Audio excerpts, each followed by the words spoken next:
Et qu'est-ce que l'intuition pour toi? C'est une sorte de petit déplacement dans l'espace et dans le temps, parce que tout le monde le fait, ça. Là, tu es là tout de suite, à l'heure H, il y a une partie de toi qui tourne avec un système dans le passé, d'accord? Puis il y a une partie de toi qui cherche dans le futur, tout le temps, à élaborer quelque chose pour prévenir, en fin de compte. Donc, si tu as des gardiens plus ou moins, entre guillemets, paranoïdes, bah, tu vas être plus ou moins intuitif ou médium.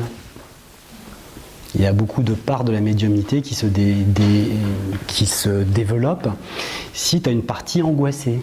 Si tu as une partie de toi qui est angoissée, tu vas plus facilement aller chercher dans le temps, dans le futur, pour essayer d'avoir de l'information pour te désangoisser. Et là, tu développes inconsciemment de la médiumnité, par exemple. Je suis bien placé pour le savoir. Et il y a des personnes qui sont plus angoissées, et elles vont être dans du prédictif tout le temps, parce que ça les rassure de pouvoir prévoir, tu comprends ? Donc tu développes toujours des choses qui sont logiques pour toi. Et donc l'intuition, ça fait partie de cette volonté de savoir à quelle sauce je vais te manger dans les quelques minutes qui suivent, quoi. Ou quand tu sens quelqu'un, quand vous m'avez vu là, en un millième de seconde, vous m'avez scanné la tête aux pieds. Hein. Donc tu as vu le meilleur de moi, le pire, et toi tu prends un morceau choisi, en fonction de comment tu veux percevoir la chose, comment tu veux percevoir le lien, ou ce qui te gêne ou pas dans le lien. Donc ce sont des morceaux choisis entre nous. Mais pourtant, la totalité de l'information, on la reçoit. Hein. On la reçoit tout le temps. Ensuite, c'est un tri. Et les rêves prémonitoires? C'est pareil. Il y a le phénomène dans la journée et le phénomène dans la nuit. La nuit, plus particulièrement, elle te sert justement à élaborer des possibilités. Cette chose-là, et vous apprenez la nouvelle le lendemain, ben, on est très mal. Ah bah oui, j'ai compris ce que c'était qu'un rêve prémonitoire. Hein. Après, j'ai pas dit que c'était confortable. Hein. Ah ben, il faut te mettre au confort avec ça. Donc pourquoi t'es pas confortable? C'était le rêve de Diana quand elle est morte. Et le lendemain, j'avais mon boulot, on m'a dit qu'elle est morte. Et j'avais rêvé des blouses blanches, des ambulances et tout ça. Et ben, ça veut... C'était mal le jour même. D'accord.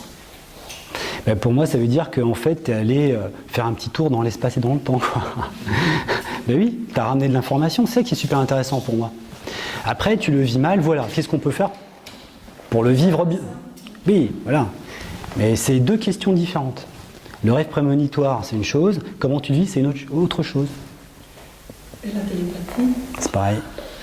C'est toute l'information que tu reçois de quelqu'un et à un moment donné que tu arrives à mettre en forme. Et que tu peux appeler télépathie, par exemple, si tu as envie de l'appeler télépathie. De loin, même de loin, pas forcément. Oui, bien sûr. Et la communication avec les animaux? Tout pareil. Mais je ne fais pas de différence. C'est juste une fenêtre que tu choisis, tu comprends? Toi, tu reçois des tonnes d'infos tout le temps. Tu veux l'appeler télépathie parce que ça correspond à une de tes définitions, appelle-la comme ça. Mais de toute façon, tu reçois de l'information. Avec les animaux, tu reçois de l'information. Tu peux l'appeler comme animal si tu veux. Mais moi, quand je fais des stages de com animal, je pose l'humain parce qu'on ne fait pas du stage de com avec un animal. On fait du stage de relation avec le vivant. Et puis chacun choisit son thème. Ensuite, le cheval, l'humain, le chat. Moi, je m'en fiche. Mais c'est de te rendre émetteur-récepteur qui est intéressant. Après, chacun choisit son sujet et la définition qu'il a envie de mettre sur le sujet. Il y en a qui ont envie de passer par le canal visuel. On a 5 canaux, quoi, minimum. Hein. Tu peux goûter quelqu'un. Tu peux toucher quelqu'un à distance. Tu vois, tu peux avoir un effet de claire information. Il n'y a pas que la vision avec la vue, vous comprenez? Il faut sortir hein, de ces espèces de nomenclature, je vois, mais c'est une façon de parler. Il y a les 5 sens. Quand je suis face à quelqu'un, j'ai le goût aussi, le toucher, j'ai l'odorat aussi. C'est les 5 sens qui se sont développés, en fait. Bah déjà, est-ce que c'est utile? C'est sa première question. À quoi ça sert? Parce que si ça sert à rien, tu t'embêtes pour rien. Peut-être que tu seras mieux dans ta vie sans ça. Je veux dire, ça te sert à quoi? Et pourquoi tu as besoin de ça? Donc en fait, qu'est-ce qui t'inquiète? Bah, évidemment, c'est toujours ça. C'est quoi l'angoisse derrière? Tu veux répondre, tu veux éviter quelle souffrance? Et c'est pas l'envie de communiquer avec les animaux? Bah ça, on pourrait y répondre plus en privé si tu veux, mais ça se développe bien sûr. C'est une fois que tu as répondu à pourquoi j'ai besoin de communiquer avec les animaux, ensuite c'est quelle stratégie on peut entreprendre pour que ce soit plus clair. Parce que tu communiques avec les animaux, hein, et pour que ce soit plus clair et que tu puisses en faire quelque chose. C'est comme ça que je le pose. Mais les 5 sens, c'est bien de les développer. Oui, mais il faut. On les a. On les a. On profite. Ben, c'est la base en fait, c'est ça. Hein. Les 5 sens, plus tu les développes, plus ils t'emmènent sur des sens parallèles. Moins tu les développes, plus en fait tu te casses toi-même de ton aspect de compréhension du monde en fait. Parce que pour un humain, l'entrée et la sortie des informations ne sont que sensorielles, à plein de niveaux différents. Tu comprends ? Il y a plein de niveaux de toucher, il y a plein de niveaux d'écoute, il y a plein de niveaux de gustatifs, il y a plein de niveaux olfactifs. Il y a beaucoup de niveaux.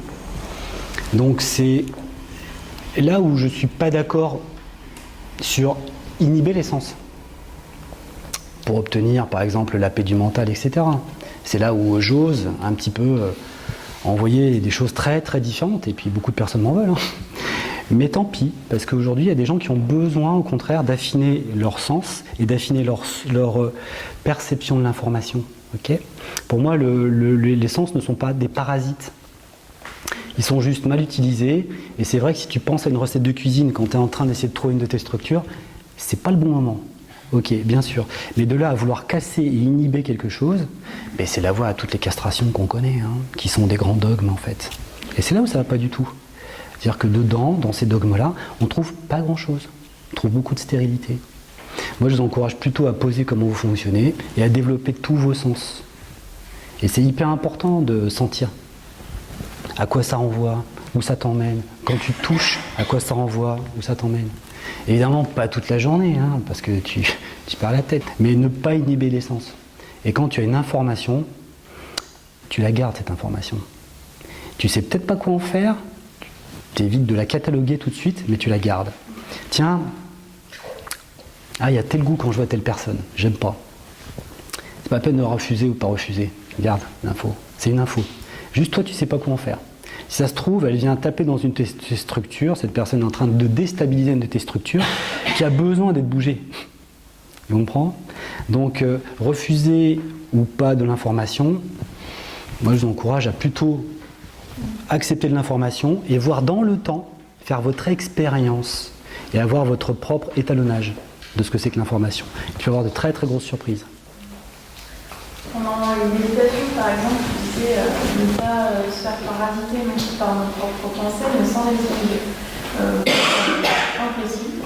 Quand je suis en train de travailler sur moi, j'ai 50 Toi, tu es hypersensible déjà à la base. Et oui, mais donc, hypersensibilité. J'ai pas envie d'être parasité, mais en même temps, j'ai pas envie d'être inhibée. J'arrive pas à trouver. T'arrives pas à trouver de point neutre. Ouais. Ouais. Donc il faudra qu'on regarde ensemble, si tu veux, sur ce qui te parasite encore sur l'extérieur. Et parce qu'en fait, c'est en quoi je suis influencé par le monde extérieur. Et tant qu'il y a des raisons qui font que je dois être influencé par le monde extérieur parce que j'ai pas mes propres réponses, les parasitages, ça rentre.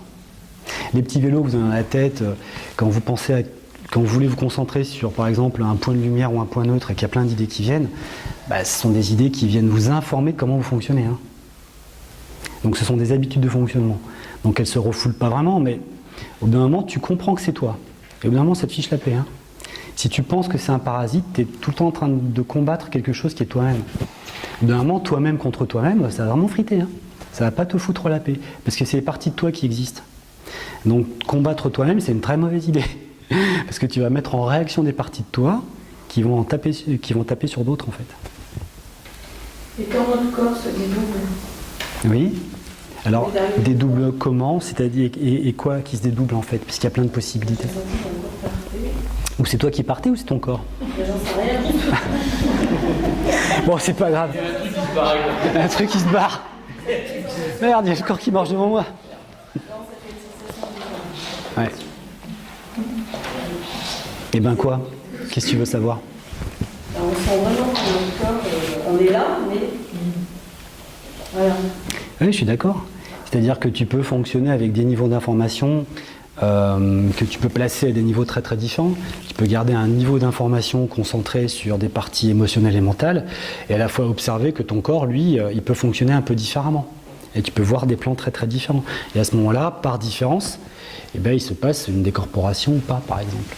Ça, c'est une définition bébête de la décorporation. Si ça peut t'aider, Et c'est comme ça que ça fonctionne. C'est-à-dire ton corps physique ne va pas te servir à grand-chose tout de suite pour l'exploration que tu veux faire. Donc il y a une dissociation qui se fait. Et pour plein de raisons. Et ça, ce sont des raisons qui sont personnelles. Soit par anxiété, il y a toujours une logique derrière. C'est pas par exploit, juste parce que tu veux faire plus que les autres. C'est pas comme ça que ça marche. C'est parce que tu as intérêt. Donc quand il se passe des choses dans ta vie bizarres, c'est parce qu'il y a une logique qui est en train de se mettre en place, soit pour fuir quelque chose. Dans la plupart du temps, c'est ça. C'est ma vie ne convient pas, j'essaie de fuir ailleurs. Donc il y a des mécanismes de dissociation qui sont très forts toute la journée. Okay, et à un moment donné, ça lâche, c'est un peu trop fort. Donc tu as cette impression de te décorporer, ça c'est une des possibilités. Ou alors, tu as quelque chose à l'intérieur qui veut te montrer des propriétés pour que tu commences à t'y intéresser et que tu regardes ce qu'il y a derrière. Ça va? Quand vous parlez là de l'espace-temps, est-ce qu'il peut y avoir quel est votre avis à ce niveau-là, d'interférence de personnes dans des espaces-temps différents, le sentiment d'avoir déjà connu cette personne, de rencontrer quelqu'un en disant mais je connais cette personne. Ah, t'as plein d'histoires là, t'as plein d'histoires. Ça, du coup, c'est des histoires d'âmes qui se rejoignent. Oui, c'est ça. C'est comme ça se passe. Et des personnalités aussi, mais tu vois là, je sais pas, 2000, allez, ici, tu as une partie en fait qui est projetée depuis un espace intemporel en incarnation, tu vois, avec une autre personne qui projette aussi un niveau incarnatoire. Donc vous avez en commun le même espace-temps. D'accord? Et ça, c'est possible que cette âme te refasse collaborer une fois de plus. Ce que tu sens, toi, c'est le lien total. Et le lien total avec l'autre espace-temps, du coup? Rarement, parce que ça t'apporte rien, parce que normalement, c'est assez étanche. Ça, c'est important de le comprendre. Tu as un ego. Ton ego, qui par exemple fabrique une partie de ta personnalité, c'est ton système de sécurité sur plein de niveaux, en fait. Donc tu ne touches pas à ton ego. Parce que c'est ton système de sécurité qui fait que tu vas être étanche. Autrement, en 2018, tu vivrais avec, des propriétés d'une personne du XIIe siècle ou du Xe siècle, tu vois. C'est pas du tout le même niveau. Donc en fait, ta vie est étanche au reste, mais étanche en partie. Donc tu peux aussi en sentir l'information par des niveaux intemporels, ce qui est très très dur, mais tu peux aussi, puisque tu sais que tu te promènes dans l'espace et dans le temps, ne serait-ce que toutes les nuits, ou par exemple l'instinct, la prémonition, etc., tu peux aussi aller faire un petit tour dans le passé, t'exploites des petites failles à l'intérieur de toi. Donc quelque chose peut te rappeler des morceaux que tu as déjà vécus. D'accord, contrairement à ce qui se dit, c'est pas ton passé qui se projette en 2018, c'est toi, pour une raison ou pour une autre, va chercher une information identique ailleurs. Et souvent, c'est pris genre « Ah oui, ça y est, j'ai compris pourquoi je ne m'entends pas avec mon voisin. Et dans une vie antérieure, il m'a déjà emmerdé. » Non, c'est que tu es déjà... Tu as une impasse, qui ne te permet pas de solutionner quelque chose avec ton voisin, et tu vas chercher, toi, ce qui a été similaire dans tes expériences. Et tu vas rematcher avec un moment donné où tu as eu la même sensation avec un individu. Et toi, tu penses que c'est un lien de cause à effet. Non, tu n'as juste pas à gérer ta relation avec ton voisin, là. Et plusieurs fois dans le temps. Et ça ne sert à rien de dire, tiens, c'est parce qu'on s'est déjà battu au Xe siècle qu'aujourd'hui on a des relations difficiles. Pas du tout. C'est comment tu vas solutionner aujourd'hui, du coup. Parce que tu vois que tu ne vas pas solutionner au Xe siècle. Tu ne changeras pas ce qui s'est passé au Xe siècle. Tu comprends? Pas comme ça. Donc les liens de cause à effet, ils sont souvent à partir de toi. Dans la temporalité, avec différentes incarnations, 8, 10, 12, 2018. Toi, tu as la propriété d'aller chercher en arrière et en avant, mais tu l'as toujours eu cette propriété. Donc au XIIe siècle, il allait chercher en arrière et en avant. Et lui, en avant et en arrière aussi. Et ainsi de suite, et ainsi de suite. Donc il y a des niveaux d'information qui se cherchent tout le temps. En fin de compte. Quand tu n'arrives pas à solutionner là, tu vas chercher en arrière et en avant. Au XIIe siècle, il n'arrive pas à solutionner, il va chercher en arrière et en avant. Et des fois, ça se télescope. Malgré le fait que ce soit prévu pour être un minimum étanche, pour que tu vives bien ton incarnation actuelle, avec les paramètres actuels. Vous comprenez? Plus de l'information qui transite Comprenez pourquoi c'est compliqué le niveau d'information? C'est pas simple. Hein. C'est pas juste. Pardon? Le transgénérationnel. Et le transgénérationnel en plus. Alors tu as la forme non manifestée qui se manifeste, et pour exister, elle a besoin d'une codification manifestée. Forme manifestée, j'allais mettre un F. Et le transgénérationnel est là. C'est-à-dire l'information qui va faire que logiquement tu as eu cette expérience, elle existe aussi quelque part dans l'ADN des personnes qui vont se mettre en réaction avec toi, papa, maman, qui vont t'apporter un terreau de possibilités déjà. Donc il y a toujours une logique par rapport aux parents, par rapport à... Donc le transgénérationnel fait partie d'une logique. Une partie manifestée, une partie non manifestée. Ça marche comme ça. Bon, on est allé loin quand même là. Hein. Et est-ce que c'est Dieu qui vérifie l'étanchéité? C'est super mignon. Ouais, c'est ton pilote. Appelle-le Dieu, c'est plus facile. D'accord? C'est ton super gestionnaire. Pilote intemporel. Ce serait plus simple que Dieu. C'est cette expression-là qui fait que dans une même famille, la même maladie se reproduit sur chaque individu à chaque génération.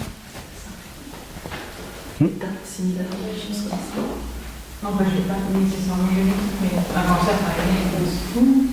Toutes les femmes de la famille sont énormément cancer. Ah, après, il y a une logique aussi derrière tout ça.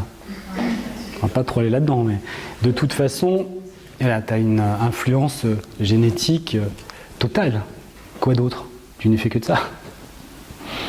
Après, il y a certains thérapeutes qui disent que toute maladie l'expression d'une émotion codée est en amont. Donc, quelle est leur émotion qui fait qu'elle se recolle chaque fois Ça, c'est un niveau d'évaluation qui sort du cadre de ce qu'on fait là, puisque je ne veux pas rentrer dans l'exercice thérapeutique.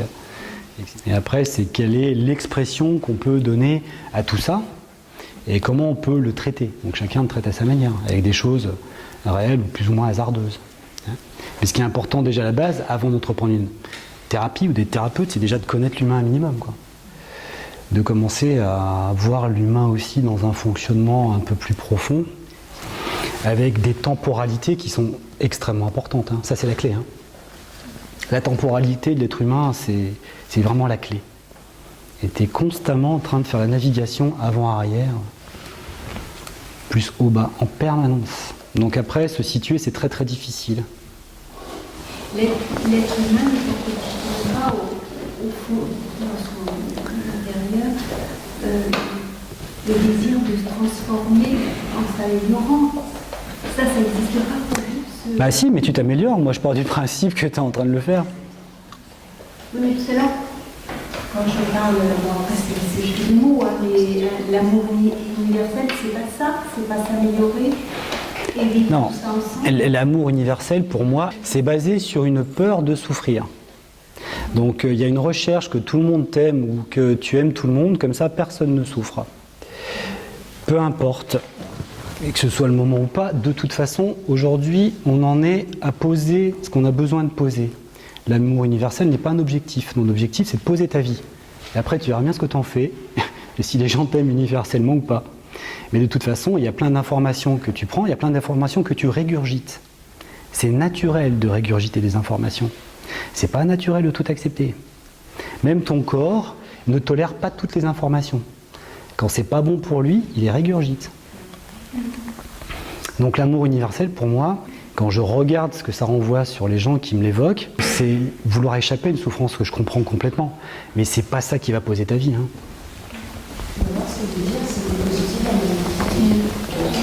Ce qu'elle veut dire, c'est que le positif amène le positif. Ah ouais. Ah. Parce que tu penses que tu es positive en permanence. Non, mais il y a une loi de fonctionnement qui, c'est très à la mode, la loi d'attraction. Il y a une loi d'attraction, une loi de répulsion. Hein. C'est ce qui fait ton originalité. Hein. Eh oui. Il n'y a pas de loi d'attraction pour moi, si c'est ce que tu sous-entendais, où c'est positif et on est tous positifs.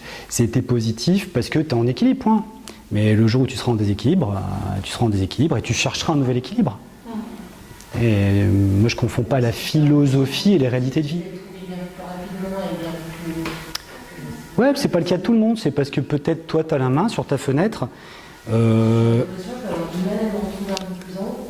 bien, tu as raison. Et pourquoi tu te flinguerais aussi, à contrario? Donc pourquoi mettre l'accent sur ouais, mais il faut être positif? Ben, naturellement, si ça va, tu l'es. Hein. Il n'y a pas besoin de forcer.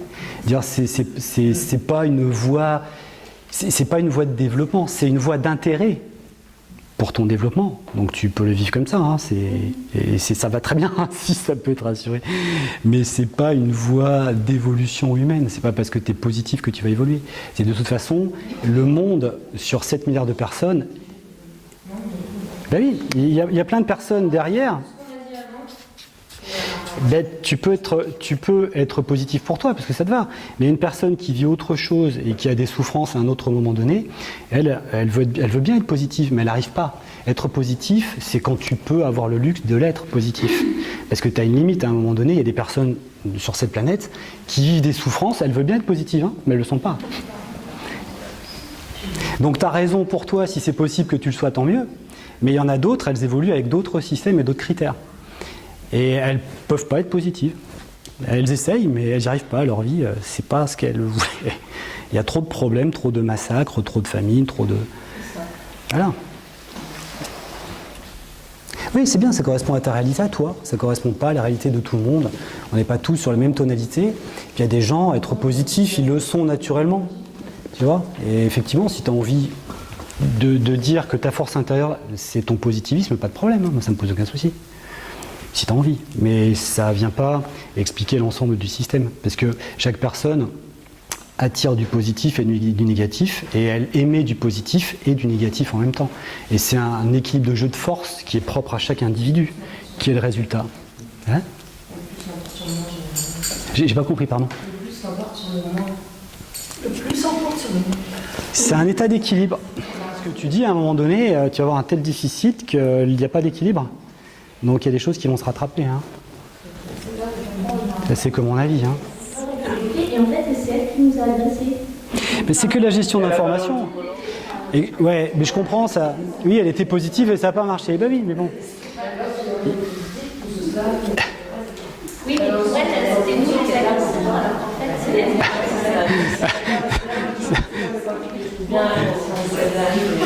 Non, mais c'est la gestion d'information. Pas de panique, hein, ça va. Bah tu vois, t'es pas positif. Tu sois positif ou pas, ça va dépendre des moments de ta vie. Il y a des moments où tu l'es pas, c'est tout. Il y a des moments où tu as des forces en présence qui sont trop fortes et tu fais ce que tu peux. C'est tout. Et tu peux tuer des gens aussi au nom du positif. Hein. Eh bien exactement. Tu as toujours l'impression que tu es mieux que les autres. Bah oui.